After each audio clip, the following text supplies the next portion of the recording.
Hello, I'm Simon Reid, Executive Chef of the National Hotel and the Old Courthouse, Fremantle. So I'm from New Zealand, down the very bottom in Invercargill.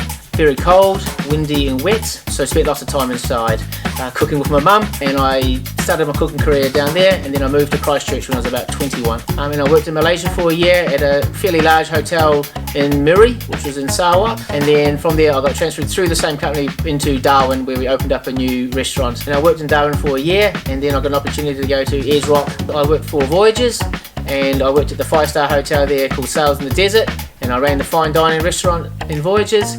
Did that for a year. I got transferred up to Daintree Forest, top of Queensland, where I worked there for another year. So in my first 3 years I got to see quite a lot of Australia, and then I have family in Perth, so I decided to come to Perth for a couple of years, and I've been here now for about 16 years. I started at the UWA club just after they'd done the refurb there, so it was a very exciting time. Then from there I did a couple of little restaurants, worked in Beanies just down the road from the National, and then I went off to Tradewinds, did that for about 3.5 years, and then I moved into the Parmelia Hilton. A lot of times I get asked what I prefer, hotels or restaurants. I enjoy both. I enjoy the restaurant for the small sort of family feel to it, but the hotel is also exciting because there's lots of things going on.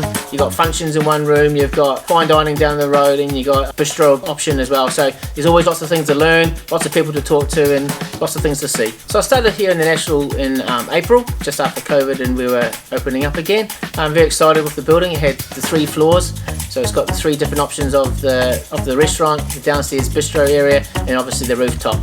So we have the general pub sort of feel to the downstairs area, parmies, steak sandwiches, burgers. Then in the middle floor, which is the first floor in the dining room, we run some of the items in there as well, but we also enhance the menu with some beef fillet, pork tenderloin, and fish of the day dishes as well, just to raise it up a little bit. And then on the rooftop, we made the rooftop more of a tapas style casual dining area where you could like share your food with everybody, sit around, have a good time and a few laughs, and just share some plates. So it's been my main focus for the past 6 months, and now it has slightly shifted towards the Old Courthouse as we're getting further into the opening stages of that. So I think the New Courthouse is going to be a very exciting venue. There's lots of spaces there to be used.